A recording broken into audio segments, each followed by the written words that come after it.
네, 반갑습니다, 여러분. 이 시간은 우리 생명가능지대에 대해서 이야기를 한번 해보도록 하겠습니다. 자, 생명가능지대가 무엇이냐면 생명체가 살 수 있는 공간이 아니라 이제 물이 액체 상태로 존재할 수 있는 우주 공간을 우리는 생명가능지대라고 얘기해요. 그럼 이 생명가능지대가 왜 존재해야 되느냐? 우리 생명체가 살기 위해서는 일단 생명가능지대 내에 존재해야지만이 생명체가 살 수 있는 확률이 훨씬 더 높아지거든요. 그래서 생명가능지대가 우리 핵심이고, 그 다음 뒤이어서 생명체가 살 수 있는 조건에 대해서 알아보도록 하겠습니다. 자, 먼저는 외계 생명체가 존재하기 위해서 필수 조건이 무엇이냐면 물이에요. 근데 그 물 중에서도 고체나 기체 상태가 아니라 액체 상태의 물이 필수적으로 필요하다. 지구에도 액체 상태의 물이 존재하죠. 그렇기 때문에 우리 지구에서는 생명체가 살고 있고, 다른 우리 태양계의 행성들에는 액체 상태의 물이 존재하지 않습니다. 그렇기 때문에 이제 생명체가 살 수 없다라고도 얘기를 할 수 있는, 단편적으로는 그렇게도 얘기를 할 수가 있어요. 자, 그럼 이 물은 도대체 어떤 놈이길래 생명체의 필수 조건이냐? 첫 번째는 비열이 굉장히 커요. 자, 비열이 크다는 얘기는 온도를 1도씨 올리는데 필요한 에너지량이 크다라는 거예요. 그래서 이 물이라고 하는 애는 온도 변화를 주기 위해서는 많은 에너지가 들어갔다가 나갔다가 들어갔다 나갔다 해야 된다는 얘기죠. 다시 얘기해서 온도 변화가 적다라는 얘기고, 온도 변화가 적다라는 것은 기온 유지가 잘 이루어진다라는 거죠.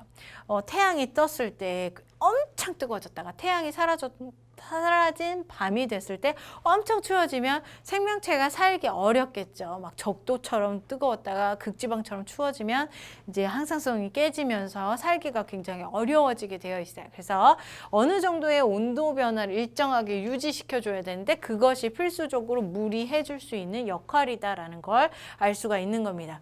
또 하나는 무엇이냐면 이제 녹일 수가 있어요. 다양한 물질을 녹일 수 있는 용매로서의 역할이 있죠.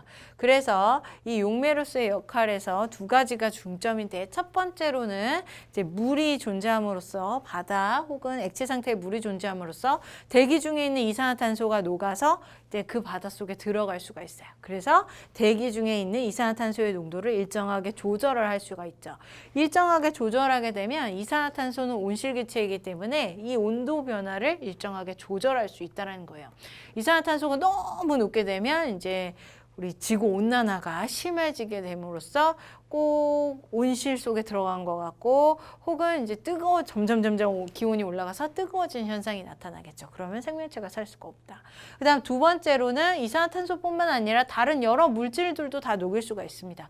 탄소도 녹일 수 있고, 산소, 질소 등등등 아주 많은 물질들을 녹일 수가 있어요. 그래서 우리 생명체가 탄생할 수 있도록, 생명체의 탄생을 하기 위해 필수 물질들이 탄소, 산소, 질소 이런 애들인데, 얘네들이 다 녹아들m에 따라서 생명체가 만들어지고, 또 다른 이제 다른 물질들, 여러 물질들이 만들어질 수 있는 환경을 제공한 게 바로 물이다라고 얘기를 해줄 수가 있겠죠.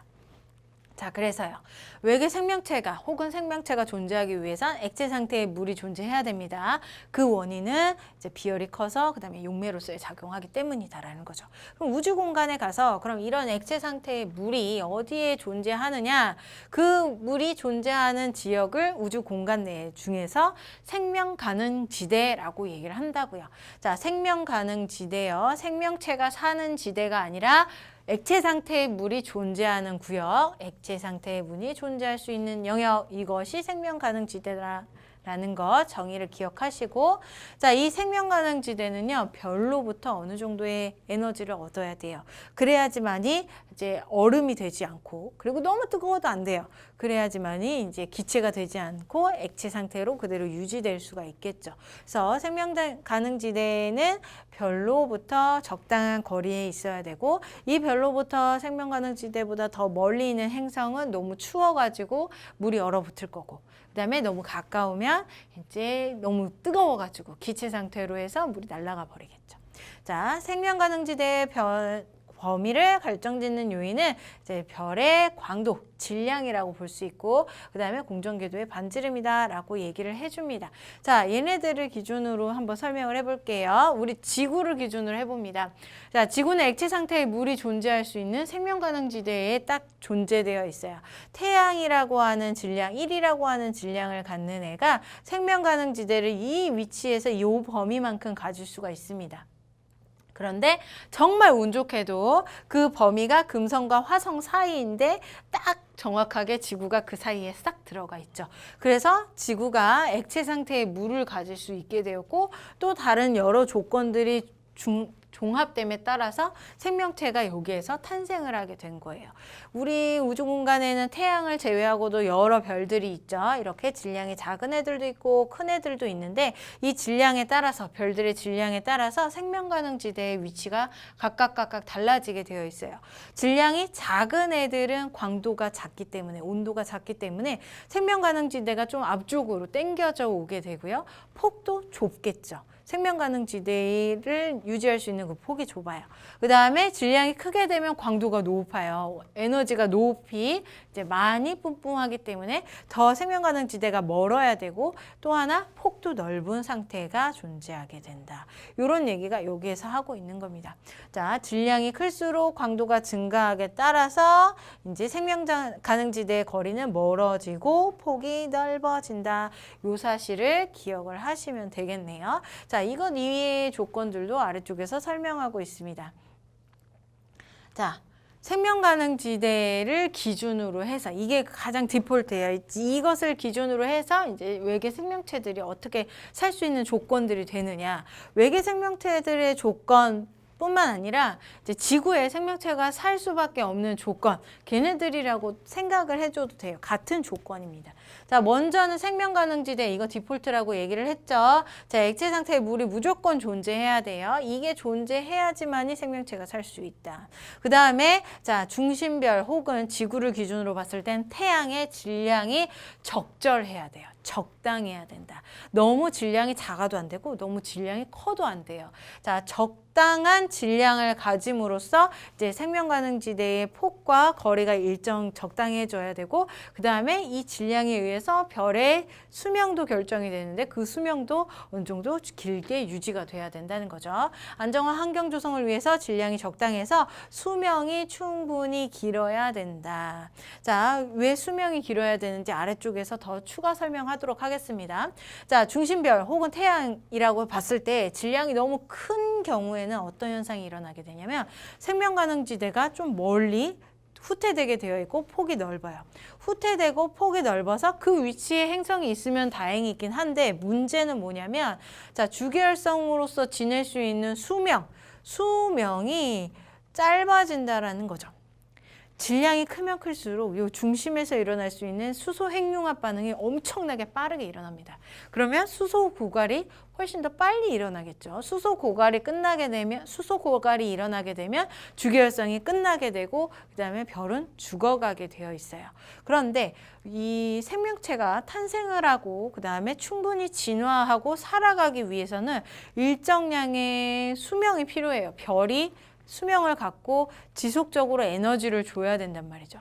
그런데 이렇게 지속적으로 에너지를 줄 수 있는 시간보다도 훨씬 더 짧게 살아버리면 이제 생명체가 탄생해서 진화할 수가 없기 때문에 매우 질량이 큰 별인 경우 수명이 짧아서 생명체가 살 수 없다라는 거예요. 굳이 생명 가능 지대에 행성이 있다 하더라도. 자, 질량이 매우 작은 경우도 한번 살펴보도록 하겠습니다. 질량이 작으면 수명은 길어요. 수소 핵융합 반응이 천천히 일어나니까. 그래서 지속적으로 에너지를 줄 수가 있어요. 그건 괜찮은데 자, 생명 가능 지대도 뭐 앞쪽으로 당겨지고 폭이 좁으니까 그 안에 정확하게 그냥 행성이 들어가면 돼요. 어쩌다가 들어가. 그러면 괜찮아. 그것까진 괜찮은데 문제는 뭐냐면 자, 폭과 범위가 매우 좁고 어쩌고 저쩌고 하는데 자, 먼저는 이제 너무 생명 가능 지대에 존재하는 행성과 별의 거리가 가까워짐에 따라서 중력이 크게 작용을 하는 거죠. 자, 중력이 커다랗게 작용을 한다. 그리고 이 중력에 의해서, 중력의 밸런스에 의해서 자전하고 공전을 하게 되는데, 이 공전 주기와 자전 주기가 동일해지는 동자전 주기가 일어나게 된다라고 보는 거예요.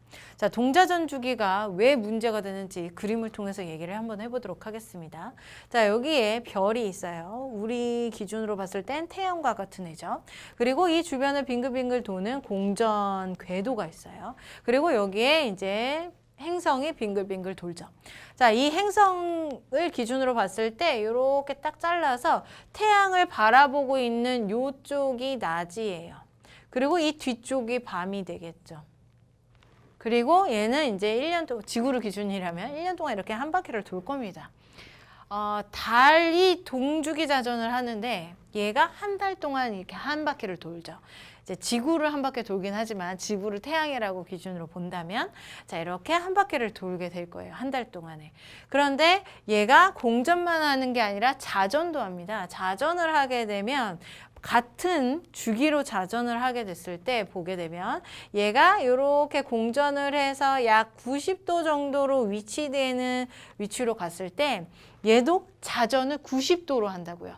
같은 주기로 하니까. 자, 이 방향에서 90도로 자전을 하면 이렇게 되는 거죠. 태양을 바라보는 쪽으로 자전을 하게 되는 거예요. 이 화살표가 90도가 되면 태양을 여전히 바라보고 있다는 거죠. 여전히 낮이에요. 공전을 해서 위치를 이동을 시켜도 이 위치가 그대로 가서 여전히 낮이라는 얘기예요. 그 다음에 여기 완전히 반대편으로 가서 공전을 하더라도 여전히 그 위치는 낮이에요. 여전히 그 위치는 낮이라고요. 무슨 얘기냐면 낮은 지역이 공전을 아무리 해도 그리고 자전을 아무리 해도 계속 낮만 되고 밤인 지역은 계속 밤만 된다는 얘기죠. 낮과 밤의 구분이 없이 낮은 지역, 밤인 지역으로 완벽하게 구분. 그럼 생명체들은 낮만 있고 밤만 있을 때 살 수가 있나요? 그럴 수가 없죠. 낮과 밤이 일정하게 띵까띵까 해야지만이 이 생명체들이 잘 살아갈 수 있는데 여기에서는 낮과 밤이 없기 때문에 낮과 밤의 구분이 없기 때문에 생명체들이 살기가 힘듭니다. 자, 질량은 일정해야 돼요. 적당해야 돼요. 태양이 딱 적당한 상황. 그래서 이제 수명도 적당하고 그 다음에 생명 가능 지대의 거리도 적당하고 그래서 지구에 생명체가 살 수 있는 거예요. 만약에 질량이 커지게 되면 수명이 짧아서 안 되고 작아지게 되면 동주기 자전 때문에 안 되고 이렇게 정리를 하시면 됩니다. 그 다음 지구 대기압 있죠. 일정한 대기압이 있어야 돼요. 그 일정한 대기 상태가 존재해야 됩니다. 그래서 그 대기에 의해서 이산화탄소가 존재했을 때 온실효과도 나타나고 또 산소도 있고 그러면서 이제 생명체들이 살아갈 수 있게 되는 거죠. 그래서 우주로부터 날아오는 유성체 및 해로운 전자기파 특히나 자외선 오존층이 있는 거죠. 오존층. O3층이라고 쓰는데 자, 오존층이 우리 지구 같은 경우는 자외선을 흡수를 해줘요. 그렇게 대기가 존재해야 되고 또 우주 공간 우리 지구 바깥쪽에는 자기장이 존재하죠. 자기장이 존재함으로써 이제 우리 아래쪽에 있나요? 아래쪽에 있는 유해한 우주선을 다 방지를 해줄 수 있는, 막아줄 수 있는 그 결과 생명체들을 보호해줄 수 있는 효과들이 여기에서 나타나게 된다. 또 하나 온실기체들에 의해서 온실효과가 나타남에 따라서 밤낮에 큰 기온 변화가 없도록 막아주는 게 바로 대기의 조건이다라는 거예요. 무조건 대기가 있어야 됩니다. 생명체가 살기 위해서는요. 자, 아래쪽에서는 우주선 얘기를 하네요. 자기장.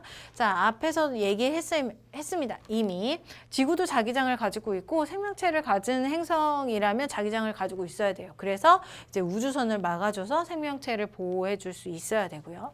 그 다음 자전축이 일정 부분 경사가 지어 있어야 돼요. 완벽하게 막 확 되면 안 되고요. 적당한 경사를 가지고 있어야 됩니다. 여기선 다 적당한이라는 애들이 붙어요. 자, 적당한 경사를 가지고 있어야지만이 계절 변화가 나타나게 되고 그 계절 변화에 의해서 이제 생명체들이 살아가기 풍요롭게 되고 다양성이 증가가 되는 거죠. 그래서 우리 지구도 마찬가지로 지금 23.5도 경사를 가지고 있는데 그 조건이 딱 맞아 떨어진다라고 볼 수 있어요. 자, 위성이 존재해서 우리 지구 같은 경우 달. 자, 얘가 존재함으로써 이제 밀물, 썰물이 나타나게 되죠. 그러면 해양 생태계가 더 다양해지고 풍부해질 수 있게 되고요.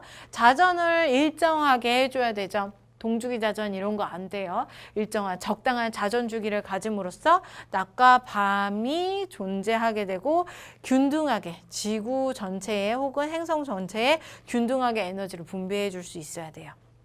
그 다음, 자, 행성의 질량도 적당히 해야 됩니다. 자, 클수록 중력이 작아져서 이제 대기 입자들 표면에 들러붙을 수 있고 뭐 이런 얘기들이 있는데 일단은 적당한, 이것도 적당, 자전주기도 적당, 그 다음에 위성도 적당하게 있고 경사도 적당하게, 다 적당하게 지구를 기준으로 해서 지구가 갖는 그 적당한 조건들이 생명체가 살 수 있는 적당한 조건들이다라고 여러분들이 정리를 해주시면 될 것 같아요. 자, 그러면 우리 분광형에 따라서 이제 생명 가능 지대에 대해서 얘기하고 마치도록 하겠습니다. 자, 분광형은요, 중심별의 온도에 따라서 이제 7가지 형태로 나타난 거죠. 자, O형과 B형 같은 경우는 표면 온도가 너무 높은 상태. 그 다음에 K형과 M형 같은 경우는 온도가 너무 낮은 상태예요. 자, 온도가 높다는 얘기는 질량이 크다 혹은 광도가 크다라는 얘기. 아, 이미 앞에서도 얘기를 했어요. 질량이 큰 중심별 같은 경우는 수명이 짧다라고 얘기를 했죠. 그래서 거리가 멀고 그 다음에 폭이 넓은 특징은 있지만 수명이 짧아서 생명체가 충분히 탄생하고 진화할 시간이 없다. 자, 낮은 경우, 얘 같은 경우는 질량이 작은 경우죠. 질량이 작은 경우도 이미 앞에서 얘기를 했어요. 생명 가능 지대까지의 거리가 가깝고 그 다음에 폭이 좁아요. 대신 이 거리에 가까운 생명 가능 지대에 행성이 있으면 중심별이랑 거리가 너무 가깝기 때문에 중력이 작용해서 동주기 자전을 한다고요. 그러면 낮밤에 변화가 없기 때문에 생명체가 살 수가 없다라는 거죠. 그러면 우리 지구와 같은 애들 G형이 바로 태양이죠. A, F, G형 얘네들이 가장 적당한 질량 그리고 온도를 갖는 애들이에요. 그래서 적당하기 때문에 생명이 존재할 가능성이 높다. 여기에서도 분광형에 따라서 쭉 얘기를 하고 있는데 태양 여기 A, F, G 여기쯤이 이제 생명 가능 지대가 존재하고 거기에 행성이 존재했을 때 조건이 다 맞다면 생명체가 살 수가 있는 조건이 형성이 된다라는 얘기가 되겠습니다. 자, 이 정도로 정리하면 여러분들 문제를 푸실 수 있겠죠? 자, 여기까지 하도록 하겠습니다. 네, 문제 풀어보도록 하겠습니다. 자, 그림은 중심별이 주계열성인 별들의 생명 가능 지대에 위치한 외계 행성들이다. 그래서 지구, A, B 모두 다 외계 지구는 아니죠. 자, A, B가 모두 행성이면서 생명 가능 지대에 다 들어가 있대요.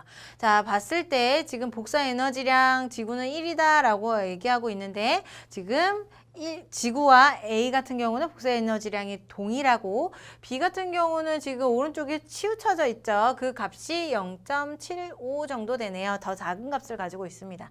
또 하나 지금 Y축 값이 위로 올라가면 올라갈수록 온도가 증가하고 있고 그 다음에 광도도 증가하고 있는데 이 광도는 우리 질량과 비례하기 때문에 이렇게 생각을 해주시면 될 것 같네요. 자, 기억부터 봅니다. 단위 시간당 단위 면적에서 받는 복사 에너지량 지금 여기 가로축을 읽어주시면 되겠습니다. B가 더 많다 그랬는데 B는 오른쪽에 치우쳐져 있어서 적은 값을 가지고 있죠. 틀린 말. 자, 니은 A의 공전궤도의 반지름은 1AU보다 작다 그랬어요. 자, 이 1AU는 지구의 공전궤도예요. 자, 지구의 공전궤도 태양의 중심 표면 온도가 6000켈빈일 때에 나타나는 생명 가능 지대죠. 그런데 A 같은 경우는 지금 표면 온도가 3000에서 4000켈빈 사이의 값을 가지고 있기 때문에 얘는 더 온도가 낮은 질량이 낮은 아이라서 생명 가능 지대가 더 가까이 존재해야 됩니다. 1AU보다 더 가까운 상태이다 라는 얘기죠. 작다라는 게 맞는 말. 자, 지금 생명 가능 지대의 폭은 하고 물어보고 있네요. 그러면 질량이 크면 클수록 폭이 넓어지는 것. 그래서 B 행성계가 거리가 태양보다 좁다 그랬네요. 지구보다 아래쪽에 있고 질량이 더 작기 때문에 폭이 좁은 것 맞는 말이 되겠네요. 자, 디귿과 니은이 정답이라서 5번이 정답이 되겠습니다. 네, 문제 풀어보도록 하겠습니다. 자, 그림은 태양보다 질량이 작은, 여기서 포인트예요. 질량이 작은 주기율성이 중심별이에요. 자, 그랬을 때 얘네들의 행성들의 위치를 나타낸 것이고요. 자, 그 다음에 S값은 단위 시간당 단위 면적에 받는 복사에너지량이다. 생명가능지대에 존재하는 행성은 A이다 라고 얘기하고 있네요. 일단은 질량이 작은 주기율성이 딱 있고요. 그 다음에 A가 생명가능지대에 존재하고 있으니까 얘 같은 경우는 1AU보다 더 가까이 존재한다는 건 알 수 있습니다. 태양과 지구의 거리가 1AU고 생명가능지대의 거리가 1AU이기 때문에 질량이 작으면 더 가까이라고 얘기를 해줄 수가 있겠죠. 자, 그러면 태양계보다 값이 큰 값을 갖는 애들만 골라라 라고 얘기하고 있네요. 기억부터 중심별로부터 생명가능지대 안쪽 경계의 행성의 수 지구부터 얘기해 볼게요. 태양계. 자, 태양계부터 얘기를 해볼게요. 지구보다 안쪽에 있는 애는 누구냐면 금성과 수성이죠. 2개뿐이에요. 2개. 그런데 얘 같은 경우는 여기가 생명가능지대이기 때문에 더 안쪽에 존재하는 애는 하나, 둘, 셋, 4개죠. 그러니까 더 큰 값을 갖는 거 맞네요. 자, S1인 위치에서 중심변까지의 거리 S1이 여기예요. 자, 여기인데 문제는 자, 여기에서도 1AU보다 더 가까운 거리예요. 중심 1로부터 우리 지구가 S1이죠. 그래서 태양은 1AU라고 하는 거리를 가지고 있고요. 여기에서는 1AU보다 훨씬 더 가까운 거리를 가지고 있기 때문에 작은 값이다라고 볼 수 있겠습니다. 자, 생명가능지대에 존재하는 행성의 S값 그랬는데 지구 같은 경우는 1이라고 얘기를 했죠. S가 1이다. 지금 교재에서 문제에서 어디 있어? 아무튼 여기 있네요. 문제에서 얘기를 해주고 있는데 자, 생명가능지대에 존재하는 얘의 S값은 0.5에서 0.25 사이니까 0.34 뭐 이 정도? 이 정도밖에 되질 않아요. 그래서 이 값은 지구보다 적기 때문에 X. 그래서 큰 값은 오로지 기억 하나 1번 기억이 정답이 되겠습니다.